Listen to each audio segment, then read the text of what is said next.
오늘은 빌립보서 5번째 시간으로 믿음의 삶과 체념적 삶이란 제목으로 같이 하나님 말씀 나누도록 하겠습니다. 믿음의 삶과 체념적 삶. 오늘 이 제목이 굉장히 오늘 본문의 핵심을 다 이야기하는 제목이 될 수 있을 것이라고 생각을 하는데요.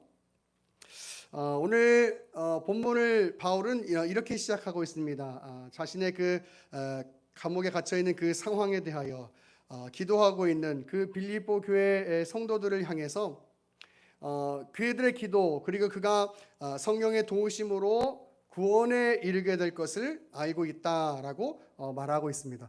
여기 구원이라고 하는 것은 바울이 감옥에서 풀려난다는 것을 의미하지 않습니다. 만약 그것을 의미하는 것이라면 바울이 뒤에 이야기하는 내가 살든지 죽든지 아무 상관없다라는 개념으로 이야기할 이유가 없을 거예요.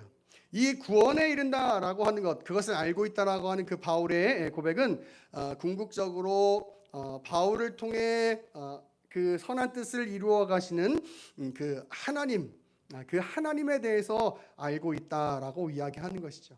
자신의 삶을 통해서 선한 일들, 선한 뜻을 이루어 가시는 그 하나님. 그래서 바울은 20절에 이렇게 얘기합니다.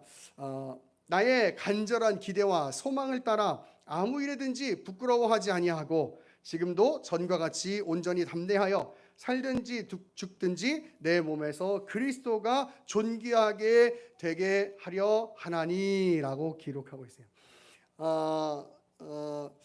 나의 간절한 기대와 소망, 그게 무엇이냐면 내가 지금 감옥에 갇혀 있지만 이것이 하나님의 은혜로 분명히 풀려날 수 있을 거야 라는 것, 그것이 간절한 기대와 소망이 아니고요. 여기 뒤에 20절 뒤에 뭐라고 나와 있냐면 살든지 죽든지 내 몸에서 그리스도가 존귀하게 되려 한다, 이렇게 얘기하고 있어요. 우리 그 지난주 말씀도 나누었지만 바울이 감옥에 갇힌 사건으로 인하여 선한 그 뜻을 가지고 복음을 전하는 사람들이 있었는가 하면 또 어떤 나쁜 의도를 가지고 복음을 전하는 사람들도 있었는데 바울은 이렇게 얘기해요. 어떻게든지 간에 복음이 전파되면 된다. 난 그것으로 기뻐하고 있다. 여러분, 그 맥락에서 이 오늘 본문도 이해하는 것이죠. 같은 맥락에서 살든지 죽든지 내 몸에서 그리스도가 존귀하게 되기를 원한다라고 이야기합니다. 감옥에 있어서 그 안에서 어떤 하나님의 선한 뜻, 그 복음을 전하는 일들, 그 바울의 재판과 또 바울을 지키는 사람들에게 복음을 전하고 또 그들에게 어떤 하나님의 놀라운 변화가 일어나는 것, 그것도 그리스도를 위한 것. 그러나 또 내가 이 감옥에서 풀려나는 것, 그래서 더 많은 사람들에게, 더욱더 빌립보 교회에게 복음을 전하고 그들의 신앙 가운데 함께 성화의 삶을 살아갈 수 있도록 만드는 것 역시 그리스도를 존귀하게 하는 것이라고 지금 사도 바울이 이야기하고 있는 거예요. 그래서 21절에 이렇게 이야기하죠. 이는 내게 사는 것이 그리스도니 죽는 것도 유익함이라 라고 이야기해요. 여러분, 근데 오늘 이 본문을요 이렇게 오해하면 안 됩니다. 나는 죽어도 좋고 살아도 좋다. 무슨 얘기냐면 나는 어떤 상황이어도 괜찮다 라고 하는 개념으로, 마치 바울이 풀려나면 또 하나님의 은혜 가운데로 풀려나는 것이지만 감옥에 있다가 설사 내가 천국에 간다 할지라도 그래도 하나님 나라 가는 거니까 나는 괜찮아 라는 개념, 그런 개념으로 오늘 본문을 여러분 이해하시면 안 돼요. 어떻게 잘못 이해될 수가 있냐면 이렇게 이해될 수 있어요. 보세요. 내가 정말 견디기 힘든 어려움 가운데 있는 거예요. 지금과 같은 이 어려운 상황 가운데서 내가 죽으면 천국에 갈 수 있으니까 그것도 좋고, 또 어떤 방법이든 어떻게든 해결이 돼가지고 이 땅에서 이렇게 잘 살아갈 수 있으면 그것도 좋은 일이니까 어떻게든 좋다. 주님이 알아서 하시겠지. 여러분, 이런 개념이 아니라는 거예요. 여러분, 이런 식의 생각을 우리가 하게 되면 어떻게 되냐면 우리가 믿음을 가졌다는 것 때문에 나의 삶에 어떤 적극적인 주님을 향한, 하나님을 향한 그 행위를 할 수 없도록 만들게 되는 경우가 굉장히 많아요. 이런 거예요. 내가 어떻게 되든지 간에 내 삶이 하나님의 주권에 달려 있는 문제이니까, 그러니까 난 뭐 그냥 그 주권 안에서 살아가는 건데 뭐 하고 그냥 그 마치 그 운명에 맡겨진 그 사람처럼 그렇게 그냥 삶을 살아가려고 하는 거예요. 여러분, 그것이 21절의 내용이 아니라는 거예요. 아니라는 거예요. 여러분, 제가 먼저 결론적으로 이야기 드리고 싶은 것은 이것이 우리 믿음을 가진 사람들의 행위, 그 태도가 아니라는 것을 우리가 먼저 전제하고 오늘 말씀을 계속해서 묵상하기를 원해요. 우리 지난주 주일 셀 모임 때 웨스트민스터 소요리 문답 첫 번째 문학을 배웠는데, 우리의 삶의 목적, 사람에게 있어서 가장 중요한 목적, 그것은 뭐냐면 하나님의 영광을 위한 것이고 또 그 하나님, 그 여호와를 영원토록 즐거워하는 것이다 라고 이야기했어요. 여러분, 이 고백은요 굉장히 적극적인 고백이에요. 적극적인 고백. 내가 하나님의 영광을 위해서 어떻게든 괜찮아, 난 이래도 좋고 저래도 좋아 라고 해서 마치 아무것도 하지 않아도 된다는, 혹은 그 어떤 적극적인 행위를 할 필요도 없다는 식의 삶의 방식은 여러분 굉장히 잘못되어 있는 거예요. 어떻게 보면 내 삶의 어떤 게으름을 합리화하고 싶은, 마치 믿음으로 포장하고 싶은 어떤 그런 이야기가 될 수도 있는 것이죠. 하나님 앞에, 하나님께 내 삶을 맡겼다라고 하면서, 그 하나님의 주권을 인정했다라고 하면서 나는 이래도 좋고 저래도 좋아라는 식으로 생각하는 것, 그것을 넘어서 내가 아무것도 하지 않으려고 하는 것, 여러분 그것은 굉장히 게으른 자의 모습일 거예요. 우리 하나님의 영광을 위해서 우리의 삶을 살아야 합니다. 우리 지난주에 그 세모임 때 말씀 나눴던 것처럼 우리가 먹든지 마시든지 무엇을 하든지 하나님의 영광을 위해서 해야 하는 거예요. 여러분, 이건 그냥 굉장히 우리 크리스천에게 있어서 굉장히 적극적인 삶의 자세를 보여주는 거예요. 적극적인 삶의 자세. 여러분, 제가 우리 셀만 모임 하면서 이런 이야기를 드렸어요. 우리가 먹는, 우리 고린도전서 10장 31절 말씀처럼 먹든지 마시든지 무엇을 하든지 하나님의 영광을 위하라고 했을 때, 과연 무엇을 하든지라는 그 명제가, 그 전제가 그 우리에게 완전한 것, 완벽한 것을 요구하는 것일까? 그렇지 않다라고 이야기했어요. 그렇지 않다. 여러분, 우리가 먹는 것 즐거운 일이죠. 마시는 것 즐거운 일이에요. 제가 좀 전에 저도 사이다를 마셨어요. 마시는 건 즐거운 일이에요, 여러분. 워낙 탄산음료를 좋아하는 사람이라. 근데 여러분, 그게 우리가 마실 때마다 탄산음료를 마시면서 그래, 내가 이 탄산음료를 먹으면서 내 속이 시원해지니까 더 열심히 설교해야지, 여러분 그런 마음으로 마셨을 것 같으세요? 여러분, 제가 절대 그렇지 않아요. 그냥 시원하다, 좋다. 여러분은 늘 그렇게 살고 계세요? 저는 제가 좋아하는 치킨을 먹을 때도 맛있다 이런 마음으로 먹지, 그래 내가 이 치킨을 먹어서 이 영양소를 다 잘 흡수해가지고 내가 하나님의 영광을 위해서 더 뛰고 달릴 수 있도록 그렇게 살아야지. 여러분, 그렇게 먹지 않아요. 좀 다른 이야기로 한번 해볼까요? 정말 우리가 우리의 모든 것에 있어서 하나님의 영광을 위한 일이 되어야 한다면, 여러분 이것부터 해결해야 돼요. 이것부터 열심히 운동해가지고 이것부터 해결해야 더 건강해질 거 아니에요, 그렇죠? 요배 요부터 해결해야 돼요. 근데 쉽지 않은 일이에요, 그렇죠? 장로님 그렇죠? 쉽지 않은 일이에요. 제가 드리고 싶은 얘기는 뭐냐면, 우리가 모든 것 완벽하게 하나님의 영광을 위해서 산다라고 했을 때 거기에는 굉장한 죄책과 굉장한 정죄가 들어갈 수 있어요. 왜냐하면 우리의 신앙이 결국 행위 중심적으로 이렇게 되어질 수밖에 없거든요. 제가 거기서 우리가 그 셀모임 하면서 강조했던 게 뭐냐면 이런 거였어요. 우리가 모든 것을 다 완벽하게 해낼 수 없는 존재라는 건 누구보다 나 자신이 다 잘한다. 뭐냐면 내가 뭐 잘하는 것도 있지만, 그러나 다른 사람이 나보다 훨씬 잘하고 그 사람이 잘하는 걸 나는 못할 때가 있잖아요. 어떤 삶의 뭐 어떤 방식에 있어서. 중요한 건 뭐냐면 내가 늘 하나님의 영광을 위해서 살아야지라고 하는 그 가치를 잃어버리지 않고 늘 믿음의 싸움을 싸워가는 것, 그 선한 싸움을 싸워가는 것, 그것이 우리에게 있어서 가장 중요하다라고 이야기했는데, 이것은요, 그래서 절대로 하나님의 주권이 있기 때문에 내가 아무것도 하지 않아도 된다는 이야기가 아니라, 오히려 하나님의 영광을 위해서 살아야 된다는 것을 기억하고 굉장히 적극적으로 내 삶을 살아가야 한다는 이야기인 거예요. 여러분, 그게 하나님께서 우리를 지으신 목적이에요. 이 백성은 내가 나를 위하여 지었나니 나의 찬송을 부르게 하려 함이라. 여러분, 이사야 43장 21절의 말씀이죠. 하나님께서 우리를 그렇게 지으셨어요. 그렇게 만드셨어요. 그래서 바울은 나의 삶과 죽음이 아무런 의미가 없다, 이게 아니고 이렇게 얘기하고 있는 거예요. 지금 바울은 나의 사는 것, 죽는 것, 그것이 하나님의 일이 이루어지는 데 있어서 내 그 어떠함이 어떤 영향을 줄 수 있겠느냐라는 이야기예요. 여러분, 이것은 굉장히 중요한 이야기예요.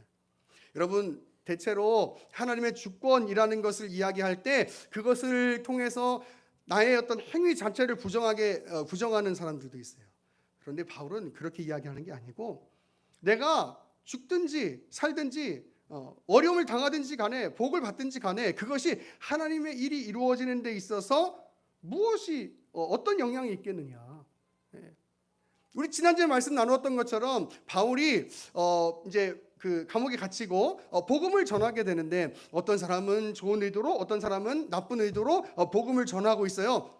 그게 바울은 상관없다고 이야기하는 거예요. 어떻게든 복음만 전해지면 된다고 이야기하잖아요. 그리고 자신은 그걸로만 기뻐한다고 얘기하잖아요. 오늘 20절에도 마찬가지요. 내가 살든지 죽든지 간에 나는 내가 내 안에서 그리스도가 존귀하게 되기를 원한다. 여러분, 이건요, 내가 내 삶이 뭐 어떻게 돼가지고 무슨 주님의 일이 더 잘 이루어지고, 또 혹은 어떻게 잘못되면 주님의 일이 잘 안 이루어지고, 그런 개념이 아니라는 거예요. 오히려 바울은 어떤 상황에서든지 상관없이 그 하나님께서 섭리하시고 계획하신 그 모든 일들이 분명히 이루어질 것이라고 말하고 있는 것이죠. 여러분, 그것이 뭐냐면 바로 바울의 간절한 기대와 소망인 거예요. 간절한 기대와 소망. 하나님의 일이 이루어지는 것, 오직 내 안에 그리스도가 존귀하게 되는 것. 여러분, 그것이 바울이 가지고 있던 소망, 기대였던 거예요. 그래서 그가 어떤 상황에 처해 있든 간에 그는 아무런 상관이 없었어요. 바울은 그리스도를 위하여 사는 것, 그것이 하나님이 원하시는 일이라면 난 그렇게 살 것이고, 내가 그리스도를 위하여 죽는 것이 그런 일이 있다면, 그것이 하나님의 일이 이루어지는 방편이라면 난 그렇게 살 거다라고 이야기를 하고 있는 것이죠. 이것은 어떤 체념적인 의미가 아니라 굉장히 적극적으로 하나님을 위해서 살겠다는 고백이에요. 하나님을 위해서 살겠다. 주님의 뜻이 어디에 있는지 우리는 알지 못해요. 함부로 이야기할 수 없어요. 그래서 제가 우리 교회에서 이야기하는 이야기 중에 금지어 몇 개 만들어놨는데, 그 중에 하나가 뭐냐면 하나님의 뜻이야 라고 이야기하는 거예요. 서로. 여러분, 함부로 이야기할 수 없어요. 하나님께서 어떻게 우리의 삶을 이끌어 가시는지, 만들어 가시는지 함부로 이야기할 수 없어요. 그래서 우리는 아주 단정적으로 그것이 하나님의 뜻이야 라고 이야기하면 안 돼요. 어떻게 하나님의 일이 펼쳐질지 몰라요. 그런데 중요한 건 뭐냐면 내 삶을 통해서 존귀하게 되기를 바라고, 내가 지금 처해 있는 상황에서, 내가 지금 어떤 내가 겪고 있는 상황 속에서 최선을 다해서 복음을 전하는 삶을 살려고 했던 그 바울의 고백, 여러분, 그것은 굉장히 적극적인 고백인 거예요. 여러분, 우리는 그런 생각을 하기가 쉽습니다. 어떤 어려운 상황이 있다면 힘든데 어떡하래? 힘든데. 여러분, 힘든데 어떻게? 라는 생각을 하기 시작하는 순간 우리 아무것도 없어요. 할 수 없어요. 오히려 이렇게 생각해야 돼요. 힘드니까 더 하려고 하는 거예요. 힘드니까 하려고. 자, 제가 좀 아까 하나님의 영광을 위한 삶을 뭐라고 얘기했냐면 믿음의 선한 싸움을 싸워가는 삶이라고 이야기했는데, 여러분, 싸움을 싸워가는 거예요. 믿음의 선한 싸움.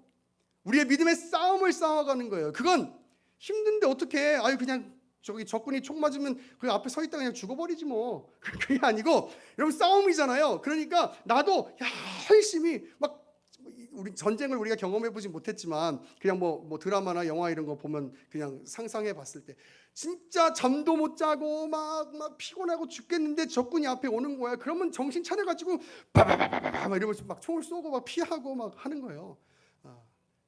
여러분 그게 지금 우리가 이야기하고 있는 이 바울의 신앙 고백인 거예요. 하나님의 주권에 맡긴다는 것, 그것은 굉장히 적극적인 삶이에요. 그래서 여러분 믿음의 삶은요, 어떤 하나님의 주권을 이야기하면서 그냥 어떤 체념을 이야기하고 포기를 이야기하는 것이 아니고 하나님의 주권을 알고 있기 때문에 믿음으로 그 하나님의 주권을 인정하고 수용하면서 내 삶에 지금 처해 있는 상황 가운데서 최선을 다해서 살아가려고 하는 것, 여러분 그것이 바로 우리 믿는 자들의 삶의 모습이라고 하는 사실이에요. 여러분 그렇게 살아갈 때 우리를 통해서 그리스도가 존귀하게 되는 거예요. 존귀하게 되는 거예요. 여러분 제가 요즘에 그런 이야기 많이 하죠. 왜 믿는 사람들이 오히려 더 세상의 본이 되지 않을까? 여러분 저는 뭐 여러 가지 이야기를 할 수 있겠지만 그 중에 하나는 우리 안에 이런 어떤 믿음적 성향이 은근히 잠재적으로 자리 잡고 있기 때문이 아닌가 하는 생각이 들어요. 왜냐하면 하나님의 주권 안에서 내가 살아간다는 생각을 할 때 어떤 생각을 하게 되냐면 그래 하나님의 주권이 있으니까 나는 아무것도 하지 않아도 괜찮은 것 같은 그리고 내가 어떻게 살아도 어차피 하나님의 주권이 있으니까 나는 그냥 그냥 이렇게 바뀌지 않고 뭐 그런 여러 가지 생각들을 할 수 있을 것 같아요. 그런데 그렇게 하다 보니까 게을러지는 거예요. 그렇게 하다 보니까 아무것도 하지 않게 되는 거예요. 여러분 그래서 예수님 믿는 사람들이 점점 게을러지고 점점 힘든 걸 하기 싫어하게 되면 오히려 세상 사람들은 더 열심히 살아가고 있는데 우리는 오히려 그 세상 사람들이 주는 것들을 받아 먹으면서 살고 싶은 그런 내 안에 이 악한 마음들이 생기는 거죠. 여러분 그러면 안 되죠. 오히려 예수님 믿는 사람들이 더 배려하고 더 사랑하고 더 헌신하고 희생하고 섬기고 여러분 그렇게 살아야죠. 내가 힘들더라도. 왜냐하면 그것을 통해서 그 삶을 통해서 내가 내 삶을 통해서 그리스도가 존귀하게 될 수 있기 때문인 것이에요. 여러분 하나님의 주권을 아는 사람일수록 더 적극적으로 살아야 된다. 더 열심히 살아야 된다. 여러분 이것이 오늘 본문을 대하는 여러분들의 깊은 새김, 깊은 묵상이 될 수 있기를 간절히 축원합니다. 더 나아가서요, 바울의 22절에 자신이 풀려나게 되는 것이 많은 사람들의 그 복음을 전하는 일이 될 수도 있겠지만, 그러나 바울은 하나님에 대한 그 하나님 나라에 대한 소망을 가지고 하나님과 함께 사는 삶을 더 소망하고 있다. 나는 그것이 더 좋다라고 이야기를 하고 있어요. 여러분 그렇죠. 사실 우리가 이 땅에서 고난당하고 힘들게 살아가는 것보다야 당연히 하나님의 나라 가운데서 나라에 참여해서 뭔가 이렇게 행복을 누리고 만족을 누리고 또 아픔이 없는 눈물이 없는 그런 그 곳에서 사는 것, 그것이 우리에게 있어서 가장 중요한 일이겠지만, 그러나 하나님께서 바울 자신에게 이 땅에서 이 세상에서 더 해야 될 일이 있다고 그렇게 내 삶을 이끌어 가신다면, 설사 이 땅에서 고난의 삶을 산다고 하더라도 나는 복음을 위해서 살 거야 라고 바울이 이렇게 이야기하고 있는 거예요. 복음을 위해서 살겠다. 빌립보 교회를 위해서 살겠다. 이 땅에 사는 누구라도 죽음을 두려워하지 않는 사람은 없을 것입니다.